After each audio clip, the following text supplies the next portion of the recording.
Nestled way back in the mountains of central Pennsylvania is a massive mountain of wood that gets almost no love from enthusiasts. Is it just overshadowed by its more famous older brother, or is something else going on? In today's video, we're going to take a look at the Knoebels Twister and try to figure out why it's pretty much the ugly stepchild of the park.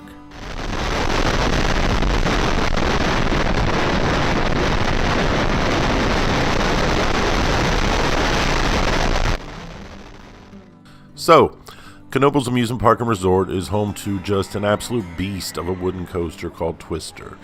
It's patterned after the original Mr. Twister that operated at Denver's Elitch Gardens from 1964 to 1994. And when it came time for Knoebels to add another wooden coaster in 1999, they decided to rebuild rather than relocate as they had done in the past. So they got the plans for the original Twister and they based this ride on it. It stands 102 feet tall, or almost 31 meters. It's 3,900 feet long, which is nearly 1,200 meters, and when you approach it, you're just dwarfed by the size of the ride. It's just huge. In fact, one of my favorite things is walking into the structure, walking into the queue line, because the station itself is situated inside the helix. So when you walk into that queue line, you really just get a nice feel for the scale of the ride. And Knoebels even went so far as to rebuild a classic wooden station complete with a sort of arched roof and a nice lattice work, and they even built the first sliding skid brakes that have been done in quite some time. So it has a lot going on. It has a lot that enthusiasts should really love, so why don't they? And I think the answer is twofold. First, Twister commits the sin that no wooden coaster should, in that it has almost no airtime. And second, its older brother across the way is filled with airtime, and most enthusiasts regard it as a much better ride. So does not having airtime make for a dull or lackluster ride? That's a question for another video. But I want to focus on Twister set out to do and judge it on those merits instead.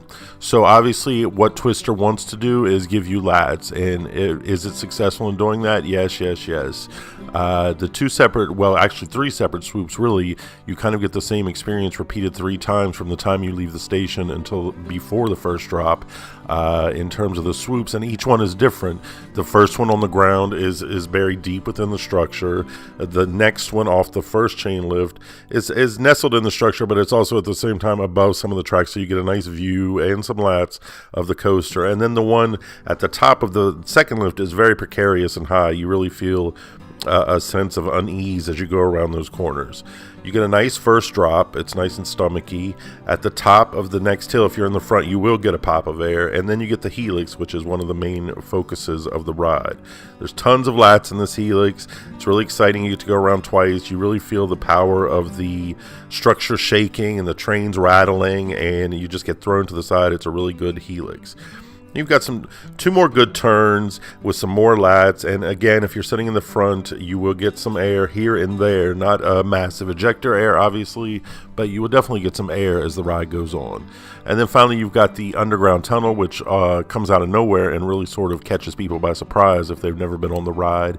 And then finally, you're onto those skid brakes that we talked about at the beginning of the video.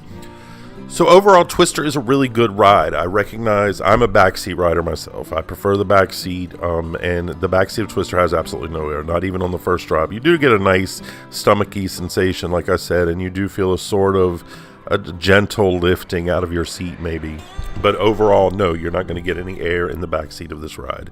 In the front, you will get a decent pop of air at the top of the first turnaround, and you get a little more air sprinkled in here and there. But overall, this is not an airtime coaster. That's not what it's about. It's about lats, and it does succeed at that. It's got some really good lats.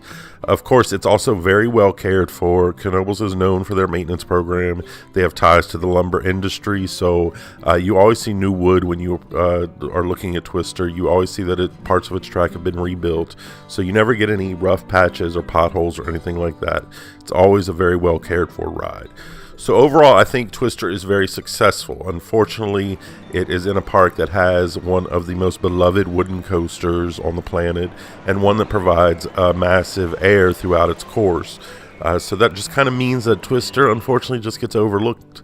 But really, it's a good ride. You should check it out. If it stood in another park by itself, I think it would probably be mentioned a little more than it is. So the next time you're there, be sure to show it some love, because it's almost always a walk-on. You're going to have a good time on the ride. It's just a lot of fun, so give it a chance.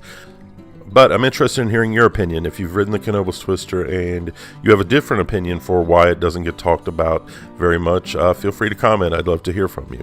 But that's going to be it for this video. Take care and enjoy the ride.